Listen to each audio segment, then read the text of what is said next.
Hello my dear friends, the moment you have been waiting for is here. Same brand, two phones. Pro versus Ultra. On paper it seemed like an easy win for the Ultra. But is it really that simple? Let's put them head to head and find out.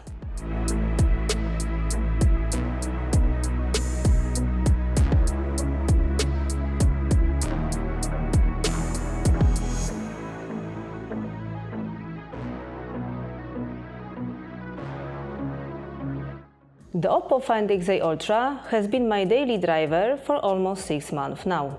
And during that time, I really couldn't complain about it.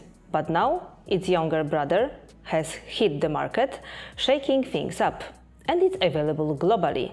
So let's see just how big differences are between them. The first difference you will notice is in the design. I have both phones in the wide version. On the Pro, the camera bump has been completely redesigned, but which version looks better is really a matter of personal taste. Personally, I think I prefer the round modules. The X8 Ultra is also slightly wider, so if you have smaller hands, that might make a difference.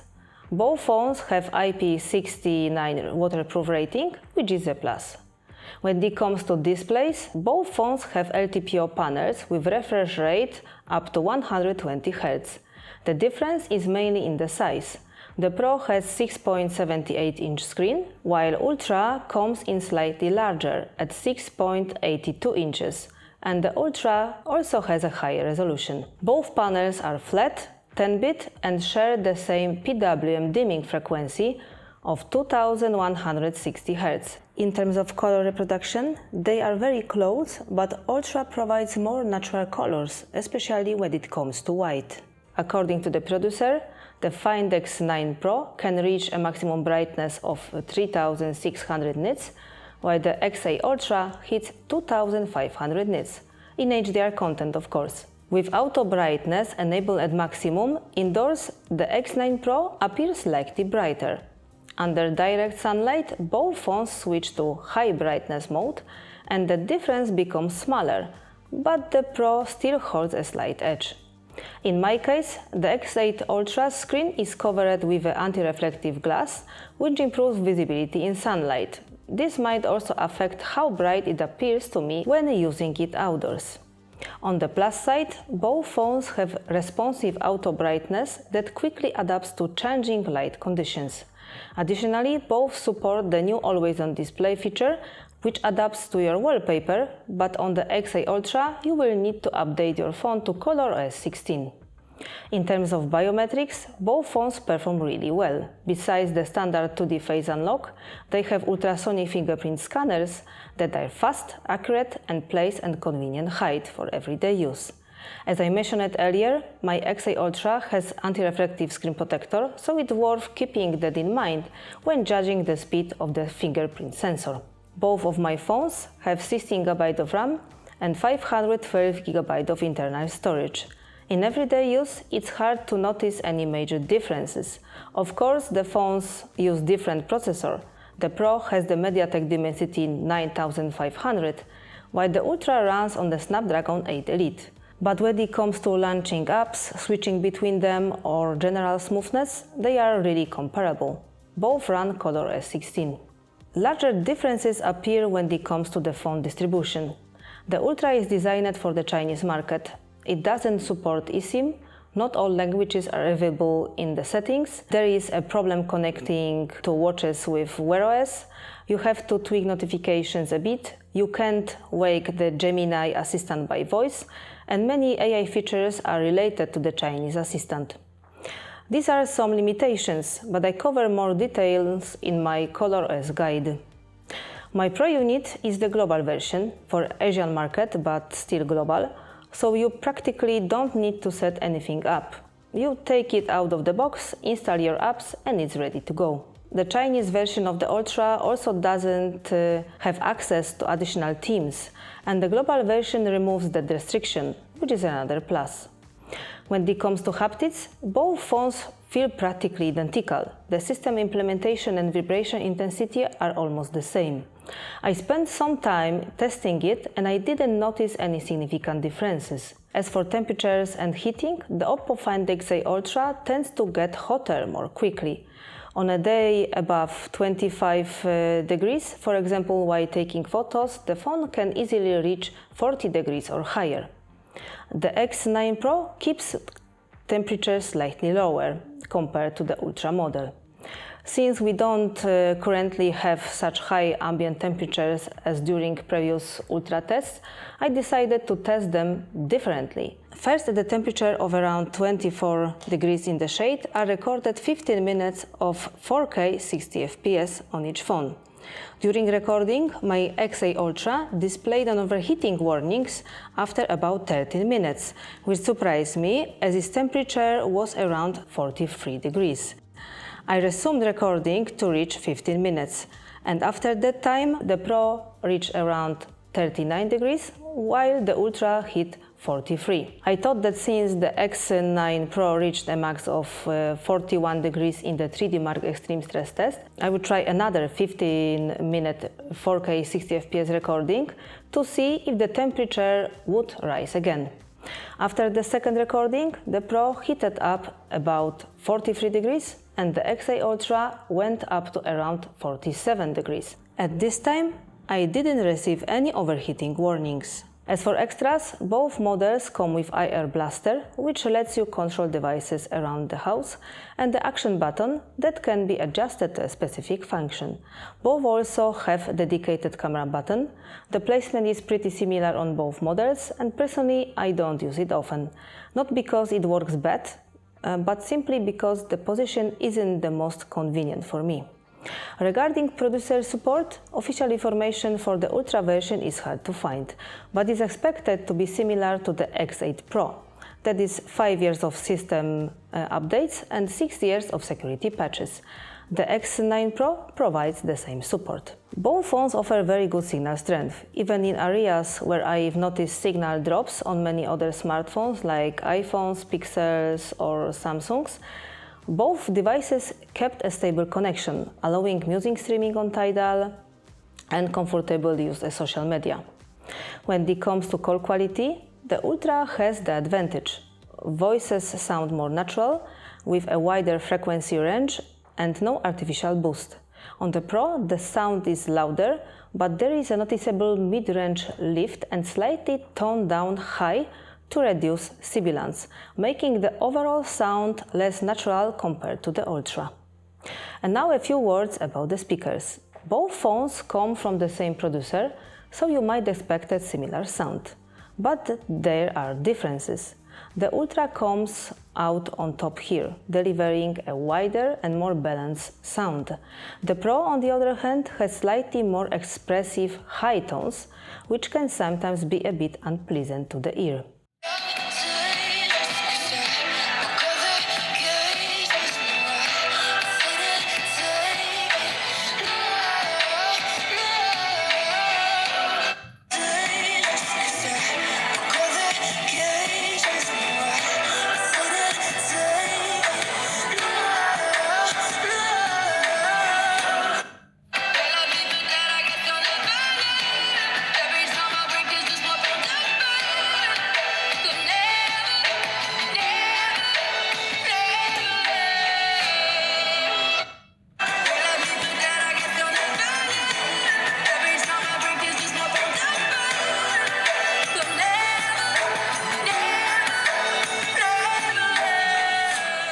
Both models offer aurality sound and the option to enable spatial audio in the settings. The Ultra also has the advantage when it comes to Bluetooth codecs. Along with LDAC, LHDC, aptX and aptX HD, which the Pro supports too, it additionally offers aptX Adaptive. On the Pro, this codec is listed in the developer options, but you can't actually force it. I tested this with my Denon Pair Pro, which support aptX Adaptive, and when trying to switch, the phone automatically back to aptX, which was also confirmed by Denon app. And now let's move on to the cameras. To keep things short, you can check out the specification of each lens on the screen in front of you. In this comparison, the differences are smaller than those seen between devices of different brands, but I will still do my best to point them out. Both the Pro and the Ultra offer several color profiles, like Emerald, Fresh or Clear, as well as Master Mode, which I will talk about in a moment. If you see the label Auto Mode in the comparison, that means the photo was taken with default settings in the standard color profile. In this mode, both phones take really great pictures, and honestly, without the labels, most of you would probably struggle to tell which photo came from which model. But as always, the devil is in the details. The X8 Ultra comes with one each sensor, while the Find X9 Pro uses a 1/1.28-inch sensor, the same one you will find in Vivo X300 Pro. The main difference is in the character of photos. Shots from the Ultra are softer and less sharpened, which gives them a slightly more natural look. In terms of detail, both phones perform very well, but when you zoom in further, you can see that each of them processes the image differently. On the Ultra, as I mentioned earlier, the photos are softer and look almost untouched by algorithms. On the Pro, the stronger sharpening makes the details stand out more.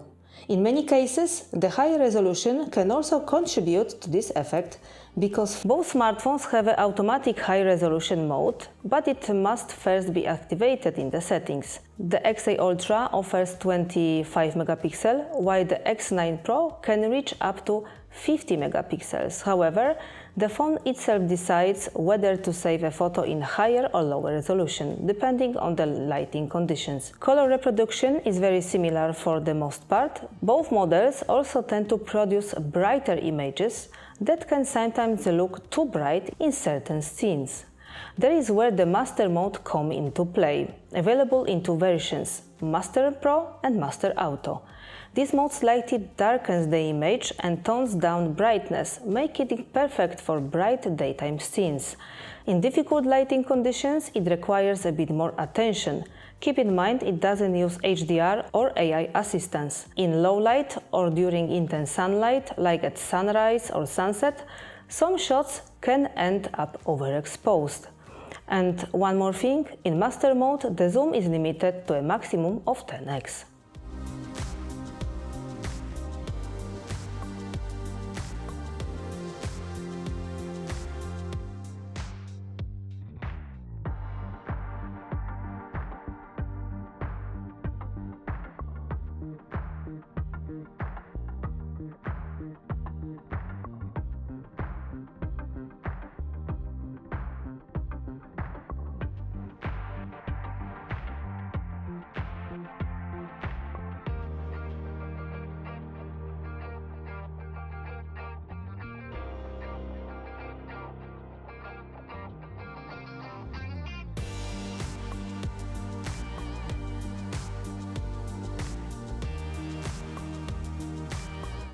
When it comes to ultra-wide cameras, photos from both models are very similar in terms of detail as well as overall quality.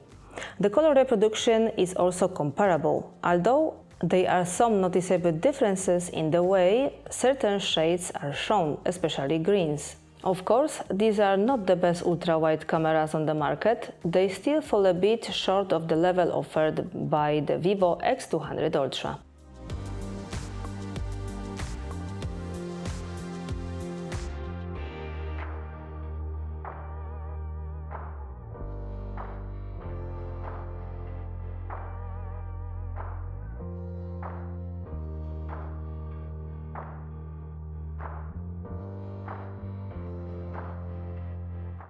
And now we move on to the telephoto lenses. The Oppo Find X8 Ultra has two of them, 3x and 6x lens, while the X9 Pro uses a single Samsung HP5 sensor with 3x optical zoom. Interestingly, even though it has a 200 megapixel resolution, higher than 3x lens in the X8 Ultra, the sensor size and aperture are identical, and that's where things start to get interesting. The telephoto lens in the Find X X9 Pro can focus from distance of about 9 cm, while in the X8 Ultra it's around 10 cm, so both are excellent for macro and close-up shots. Additionally, the X8 Ultra also has 6x telephoto lens that focuses from about 90 cm, making it naturally better for distant subjects. Photos taken from closer distance with the 6x lens will simply be crops from the 3x lens unless you disable automatic lens switching. At good lighting, both telephoto lenses in the X8 Ultra performs very good and deliver image quality very close to that of the X9 Pro. The differences become noticeable in poorer lighting conditions. Then the additional telephoto lens in the X8 Ultra gives it an advantage, producing less noisy photos than the 6x crop from the X9 Pro. It's also worth noting that the photos from the X9 Pro are slightly more sharpened, whereas those from the X8 Ultra have a more natural, softer look.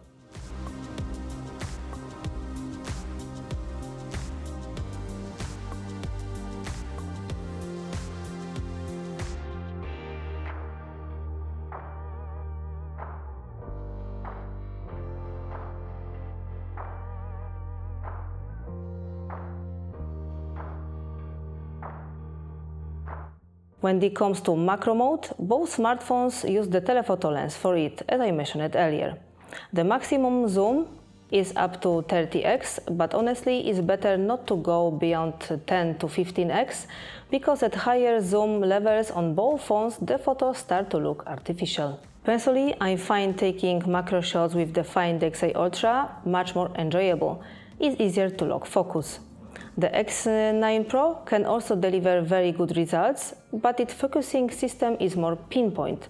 Sometimes you need to try several times to get a sharp image. To sum up, for macro photography, I would definitely choose the Ultra. When it comes to zoom performance, both smartphones handle up to around 10x really well. Beyond this point, especially beyond 30x, the Pro versions start to fall a bit behind the Ultra. Both models use the same system, telephoto zoom from 30x and AI zoom that kicks in at 60x. However, in the Pro model the results can be less consistent. Sometimes the photo turns out great and other time not so much. The Ultra is much more predictable in this regard.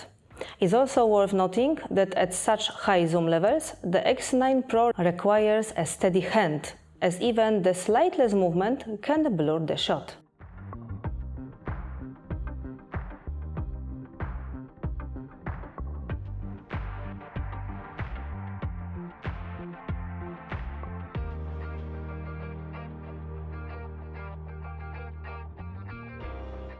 Portrait photos from both smartphones look really good.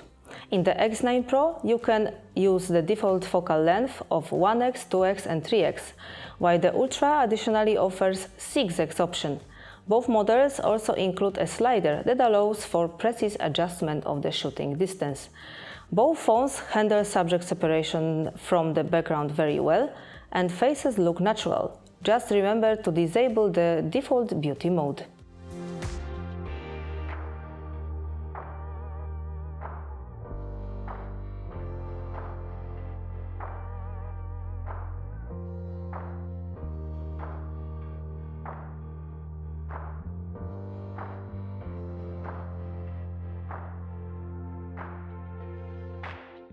Selfies from both phones are also very good, but in my opinion the Ultra performs slightly better, mainly in terms of skin tone reproduction, which looks more natural, but it's not a huge difference.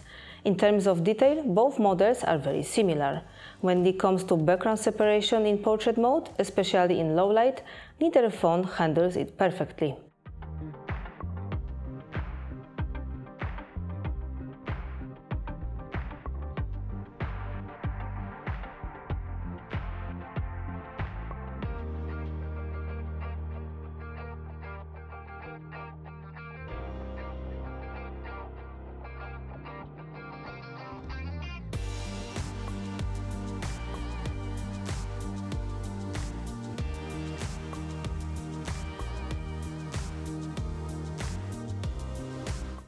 At night, both smartphones perform really well. The automatic night mode activates when needed and works very good. The level of detail is similar in both cases, much like during daytime photos. Sometimes differences appear in color temperature under more challenging lighting conditions. Additionally, in the Pro version, colors, especially greens, tends to be more saturated. In terms of handling lights and reflections, both smartphones deliver very comparable results.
For motion photography, both models have dedicated action modes that perform very well in both good and low natural light.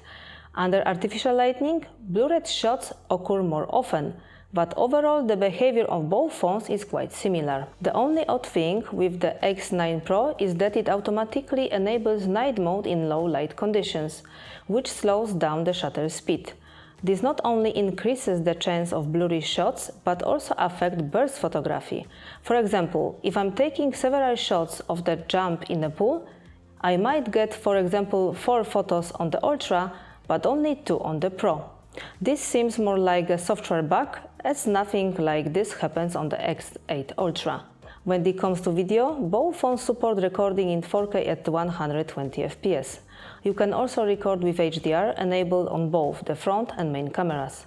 As for switching between the front and rear cameras while recording, on the Find X9 Pro, this can be done even in 4K 60 fps, whereas on the X8 Ultra, this feature is still unavailable, despite the phone being on the market for over half a year. Neither model includes a dedicated portrait video mode. The only option is to enable the depth of field icon before you start recording. However, this limits the resolution on the X9 Pro to 4K 30 fps and on the X8 Ultra down to Full HD at 30 fps. As for the overall image quality, the X8 Ultra produces a slightly softer picture. During the day, there is not much difference in stabilization between the two, but at night, the Pro version performs noticeably better.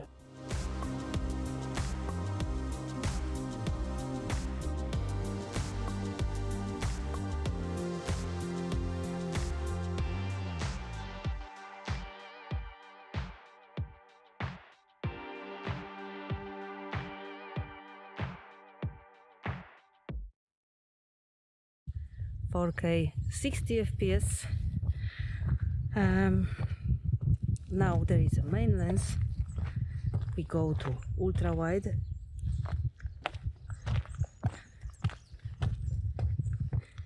Back to 1x. Now telephoto lens on X9 Pro and first telephoto on X8 Ultra. Second telephoto X8 Ultra. Maximum zoom on X9 Pro is 18, on X8 Ultra is 30, but go to 20. Okay, can see the difference.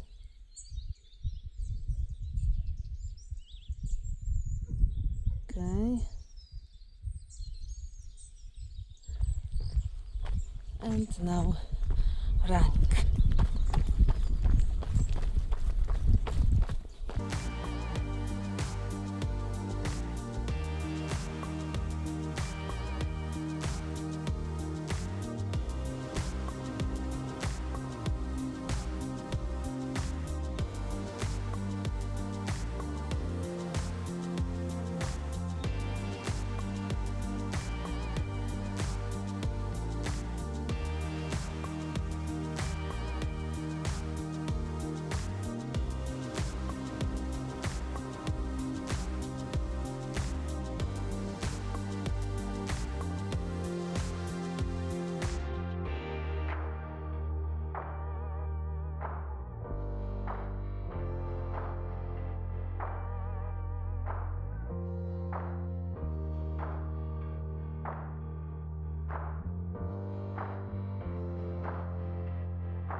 4K 60 FPS front-facing camera, both Oppo.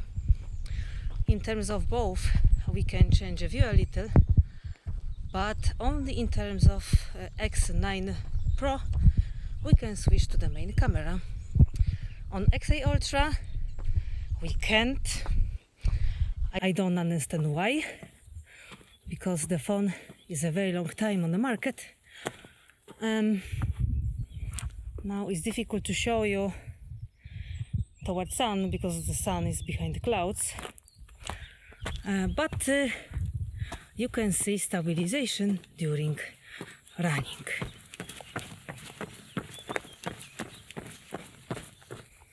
"4K 60 FPS front-facing camera." On both we can change the view, but in terms of 8X Ultra we can't switch to the main camera. There is not available, and maybe I show you from different angle. It looks towards sun, is not perfect. And stabilization. 4K 60 FPS on both. Now auto low FPS is turning off, so you can see how it looks like. And now there is a fill light in the screen on both phones. Maybe I'll try to turn it around so you can see the difference. So there is video at night. And now adaptive low FPS is turning on, so you can see the difference in video quality. Now I try to maybe turning around so you can see the difference. And now let's move on to the battery. The Ultra version comes with the 6100 mAh battery, while the Pro packs over 7500 mAh, and that difference is definitely noticeable in everyday use. The Ultra easily lasts a full day, giving me around 5 to 6 hours of screen on time, which is quite good in my case. However, the Pro can easily go up to a day and a half on a single charge. The user experience is different here. With the X9 Pro, I can go out for a whole day, take photos, use mobile data, and not worry about running out of power. As for charging, Ultra supports 100 watt wired and 50 watt wireless charging, while the Pro offers 80 watt wired and the same 50 watt wireless. Both models include chargers in the box, since my Pro unit is a global version for the Asian market, which comes slightly better equipped, in contrast to the global variants aimed at Europe. To sum up, this year's Pro version has changed a lot compared to its predecessor, and in many aspects has come much closer to its brother from the Ultra family. In daily use, the differences are not huge. Both share the same colorless Android skin, offer very similar haptic feedback, and deliver top-tier performance. Of course, some features are still only available on the Ultra model, such as high-resolution display, better speakers, and the camera that, despite having a similar setup, provides to be more consistent in practice, especially in macro and zoom shots. Honestly, if you already own the Oppo Find X8 Ultra, switching to the X9 Pro only really makes sense if you want the global version or need significantly longer battery life. In all other cases, the upgrade won't bring major benefits and likely isn't worth it. Thank you all so much for sticking with me until the end. Of course, I encourage you to subscribe and leave a comment. Every bit of your support is a huge motivation for me to keep going and keep creating videos like this. That's all for me for today. Take care and see you next time.